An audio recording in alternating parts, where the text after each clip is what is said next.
episode is brought to you by Wanda C. Williams. Aloha, Wanda here. Thank you so much for listening to this episode of Soul Speak. Enjoy. Thank you for watching another episode of Soul Speak Conversations.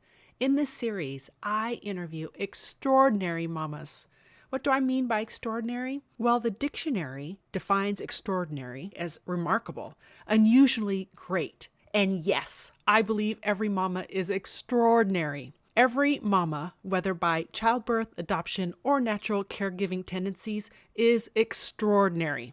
As mamas, I also believe we develop very unique and special gifts, which I call mama superpowers. As women, we tend to downplay these gifts of ours. Even worse, we compare our unique gifts to others, which can put us on an emotional roller coaster that drains and wastes our time and energy. Rather than compare ourselves to one another, let us celebrate and embody our own unique superpowers. Let's honor, celebrate, and learn from another extraordinary mama as she shares the secrets to her success. I am so excited. I have a very special guest today on Soul Speak, conversations connecting you to who you are. And as we start, I'm going to have her share a little bit about herself.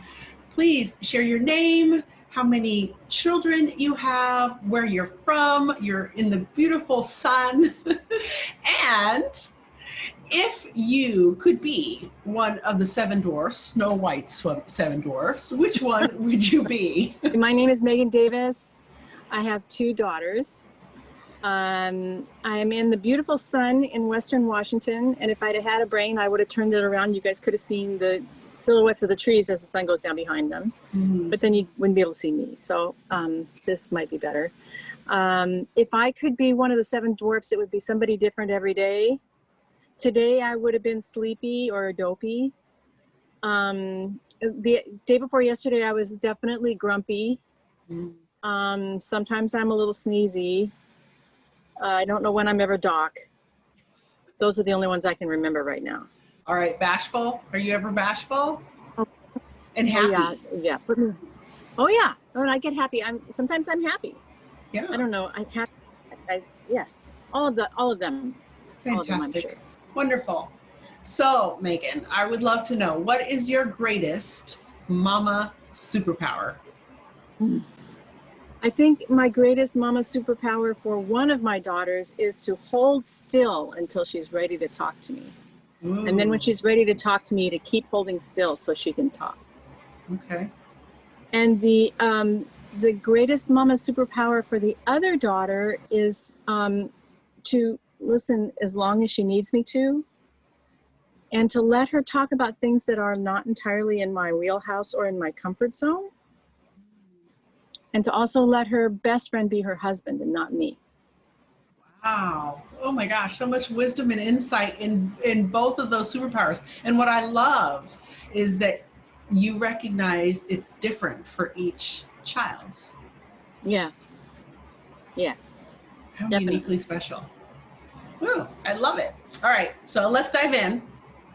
I would love to know, what was your life like before you had your daughters? What was your life like as you were raising them, like in the thick of it all, right? And then what was it like after they started to leave the nest? So before I had children and before I was married, I grew up in suburban Seattle. In Renton, which is a suburb of Seattle. I was born in Seattle, Washington. And when I was in my teens, I met the boy who eventually became my husband.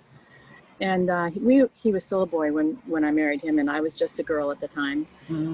And we were married for 3 years before our first child was born.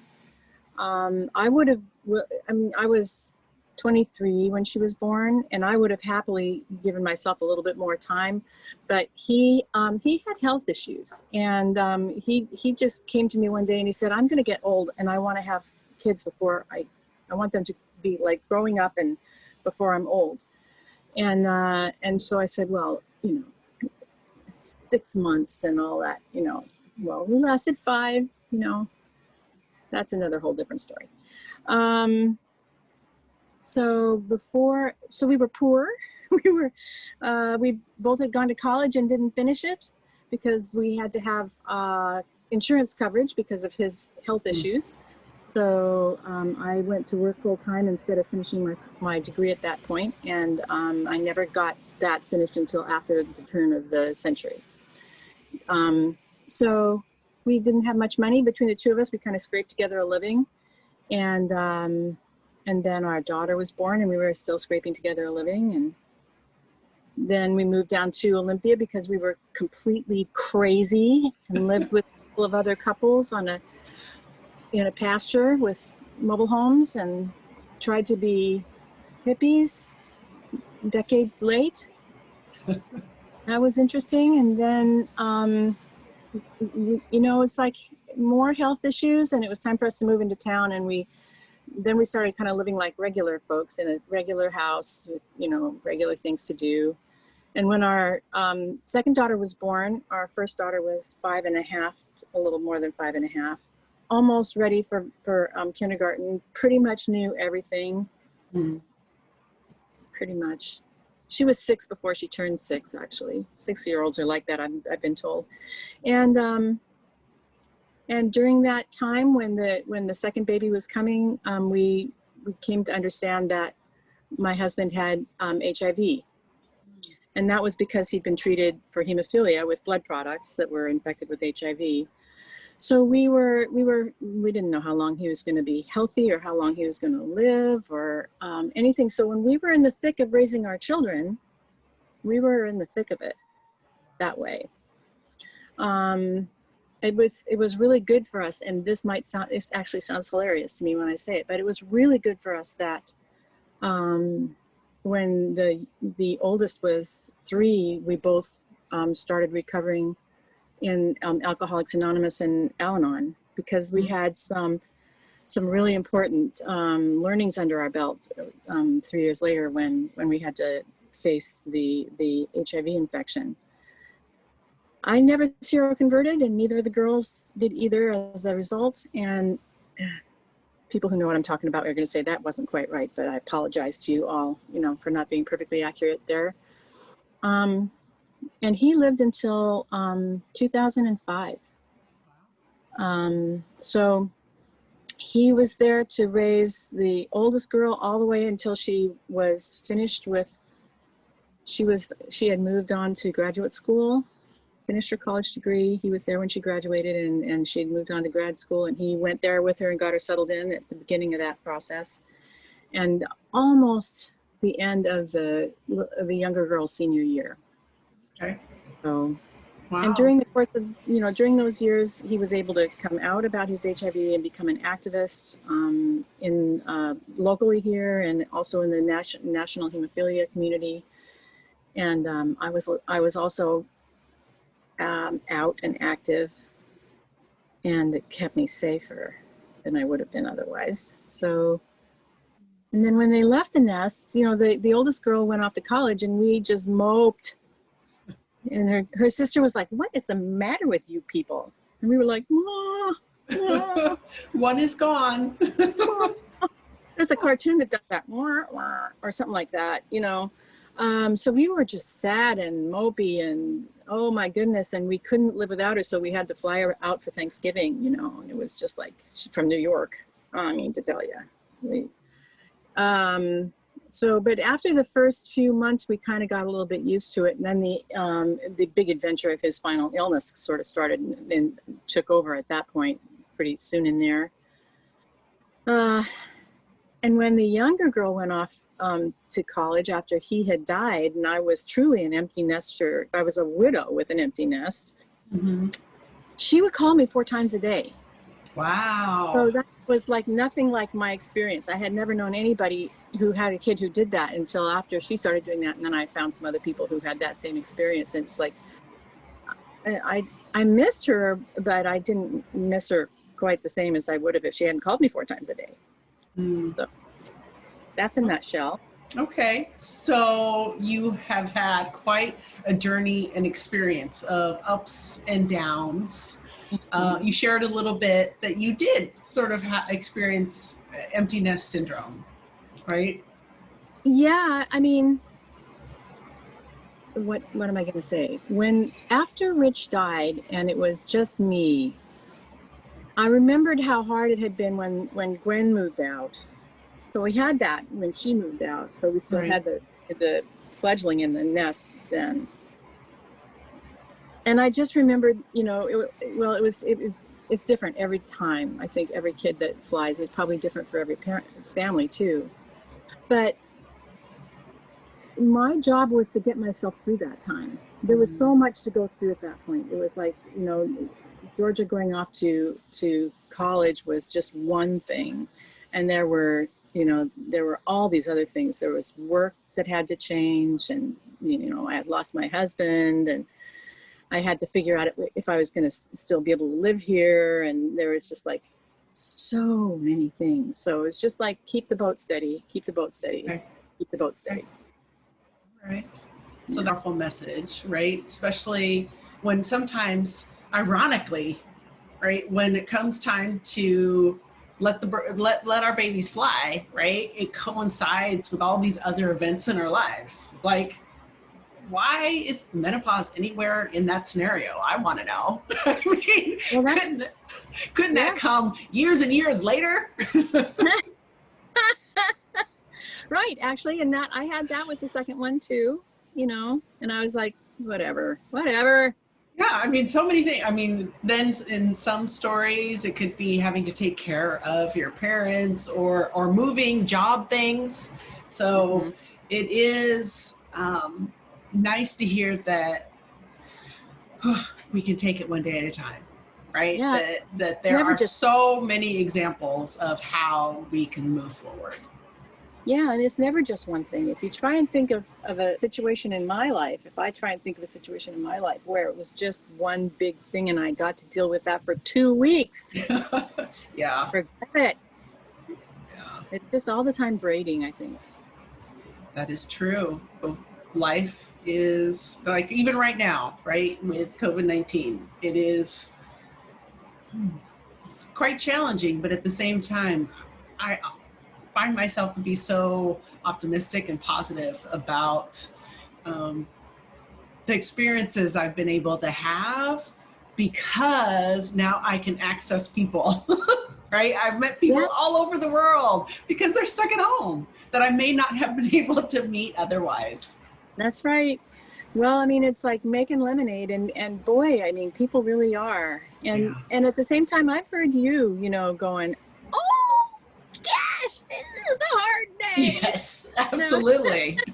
Absolutely. I never am one to sugarcoat it. That yes, sometimes it can be really hard, really frustrating, and really painful or sad, whatever, those emotions may be. But at the same time, the fact that I can have those emotions and still be okay. Right.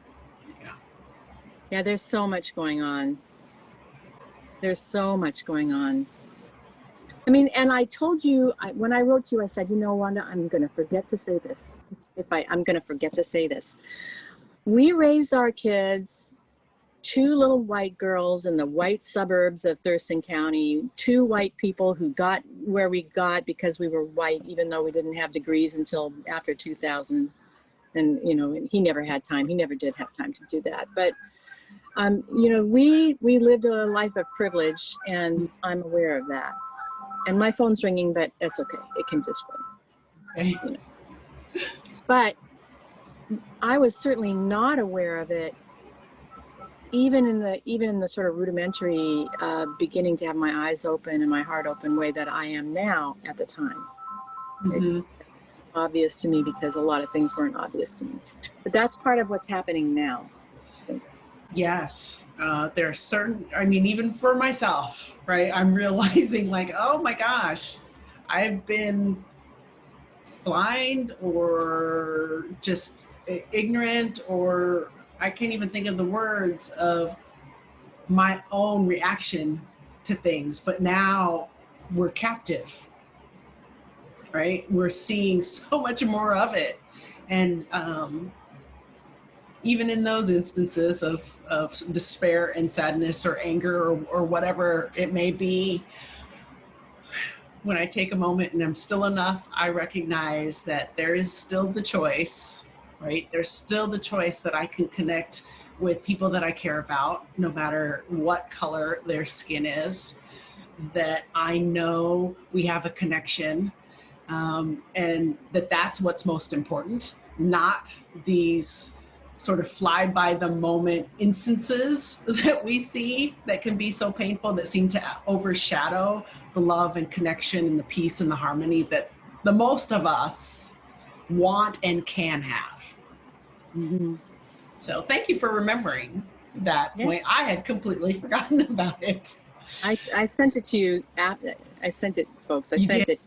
it. First I sent my note, and then I sent this other note, and I'm like, I gotta send this, or I won't think of it. Yeah. So I'm curious, when you were growing up in Seattle/Renton, for those, because those of us in Washington, we know there's a huge difference between the two. But sometimes we just paintball, right? And just say Seattle for the sake of it, because that's the only thing that people know. But what did you want to be when you grew up? I didn't know. Somebody, people will ask you that in school, and Right. it's like, I just wanted to do something that other people liked, and that's really pretty close to all I was able to say. Okay. I knew that I couldn't be I gradually came to understand that despite that I had spent a lot of time as a musician in high school, I wasn't good enough I was never going to be a professional musician. So that was out of the question. And I spent a year learning German in Europe, but I didn't want to become a translator, and I didn't have any other ideas about that. So that, didn't happen. I really did not know. So I just followed my nose until it brought me somewhere. There's much to say about that, right? To just follow your nose, follow your passion, follow your curiosity, to lead you to do something that brings joy and meaning to your life. Eventually, for me, it was like supporting my family was what brought joy and meaning to my life when I was working, and it was just a job. It wasn't a career. Yeah. And then I found some nerdy performance management stuff at work, and that just made me excited. I was like, the first time I heard about that, I started looking for books, right? And that was a new thing for me to be like, that's it, right? Mm-hmm. So that was like 1993, and I've pretty much been working in that ever since, one way or another. Yeah, I love nerdy stuff, so right there with you. Right there with you. So I'm curious, were there any challenges, if any, when you started to, find these passions, these dreams, ambitions, desires for personal growth or professional development, balancing that with family? Sure. And my approach was always to put the family first, for a long, long time. After I stopped going to the university, I took 2 or 3 classes at community colleges, trying to continue my, to finish eventually. Mm-hmm. But then when the first daughter was born, I set that aside and only took like a couple of classes over the course of the next 20 odd years.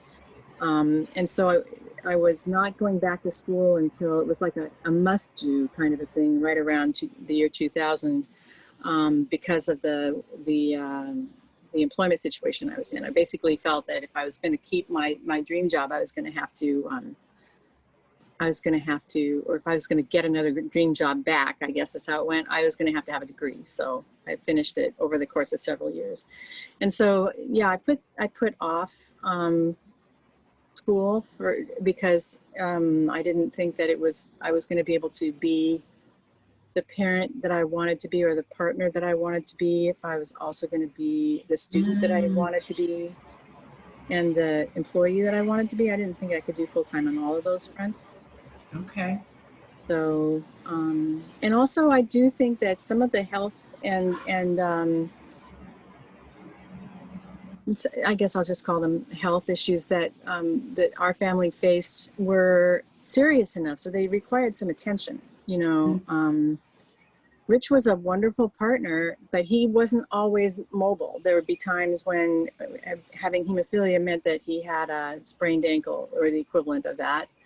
And he couldn't mow the lawn or do the dishes or whatever the basic stuff that needed to be done was. And so that I would take stuff on, you know, I just did that. It was very female of me, but very stereotypical.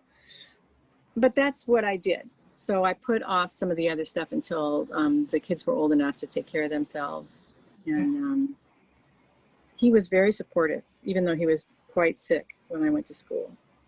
I find we, in some ways, us as women and moms, right, we have this tendency to put off the things that we want for family. I'm not saying that's, you know, good or bad, but at the same time, it's just recognizing, I think it's important to articulate that we do that. And as long as we do it by choice, right, we can do it in a way that is joyful versus, I know there have been decisions I've made by choice, but then been resentful of it. Right. Yeah. Right. And I really haven't felt resentful about that. Part of it was that for me, it was like just, you know, the sort of the journey, discovering what I wanted and then having an opportunity to work in that arena without the degree, just because of the way my employer was kind of coming along at the same time. So that I didn't feel like I had to put off my schooling. It actually, when I went back, it was actually a good time for me. I might not have known it if I hadn't felt a little threatened professionally. Yeah. But it was a good. So now we've sort of walked down the lane, remembrance of your life. And I'm curious, who would you say you are? And what keeps you connected to your sense of self? I hate that question. What the heck? It's my favorite question, Megan. And there's no right or wrong answer to it, right? I mean, it could be sort of like the dwarf question, depending on the day. That's true. I think I am, it's the who part that just sort of trips me up. If I describe myself, then I can do that. Well, perhaps this would be a better question. Okay. When you are at your highest, experiencing Megan at her best, who are you being? Yeah, so I think when I'm feeling my best, I'm in flow. So I'm in the middle of whatever I'm doing, and I feel like this is not really answering your question, I don't think, but it's like, I feel like I'm in the place where I need to be, where I ought to be, doing something that's good to do, and I can enjoy it at that moment, like talking to you here. Yeah. So I am an appreciator of people. I'm a listener who sometimes forgets and talks too much. I'm a gardener, and my relationships are the most important things in the world to me. You answered it beautifully. Got to back into it here. And that's okay. Yeah, it is one of my favorite questions. I can't help it. It gets me so excited to learn, how we come to this place of understanding ourselves and recognizing that it's not like this, oh, I've arrived, right? But that it is a journey. And so I'm curious, what do you do when you start to notice that there's an imbalance, or that you might be in misalignment to who you want to be or how you want to experience something? I pull myself into the day and into the minute. sometimes I might notice that because I've just said something cranky to somebody. I live right by my mom. So I was like short with her the other day, and I have to remember to apologize, you know. She's deaf. I don't think she heard me apologize to her. I think I have to go back and do that again. But She may not have heard you say something cranky. no, well, maybe not. That's possible. So anyway, I sometimes asking for clarity is not beyond me. Asking for forgiveness is not beyond me. Asking for help is something which I have gradually learned to do over my life. And not easily. There are things around here I need help with that I have still to ask my neighbors for help with. So when I feel a little bit out of whack, sometimes it's just a 10-minute nap. You also do something, I'm going to say the name wrong, so I'm hoping that you'll remember. Well, I've been learning Qigong. I've been learning, Yes. I'm going to start learning Tai Chi here in a couple of weeks. I have a wonderful teacher here who lives in Olympia. And so I've been taking this, for about 3 years, I've been taking this Lian Gong, which is a form of Qigong, which is a Chinese healing exercise. And then she's been learning another Qigong form. And so I've actually taken private lessons from her for several weeks. And now I'm on my training wheels, you know, doing that myself. And I'm doing it, I'm shooting for 100 days in a row of the form. And then I'm going to start the Tai Chi coming up in a couple of weeks. So fantastic. Yeah, that's really been really wonderful. I need to do more exercise than that, but that's the really fun stuff. Yeah. And so when you do those things, how does that help you? What does it do for you? The Lian Gong is energizing, and so it kind of sets me up to I feel energized and a little bit like I could do something else. Okay.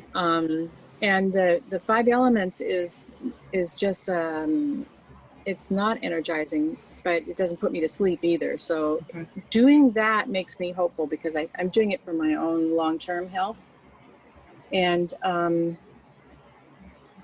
so I feel optimistic when I do that. And optimistic is really, really, really important.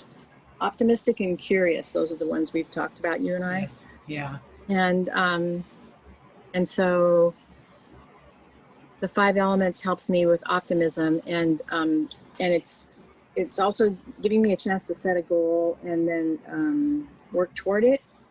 And my teacher has taught me that if I'm a little bit like Mark Twain, you know, every day I quit smoking. You know, every day I start my 100 days and then I take a break. And so every other day I start my 100 days of 5 elements.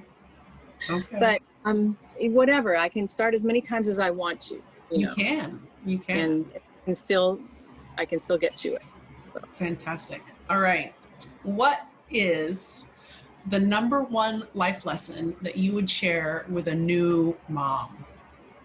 Give yourself space. What is the number one life lesson that I would share with a new mom? Well, whatever I said before, I can't think of it. So I'm going to say right now, your kid will not break.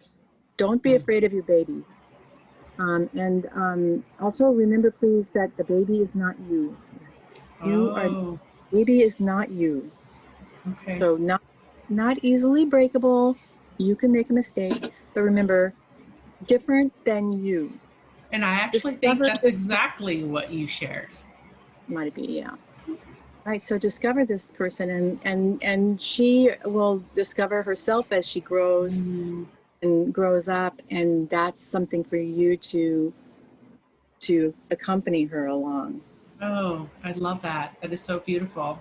All right. So Megan, as we close, you might like this question. Okay. What brings you joy? The world.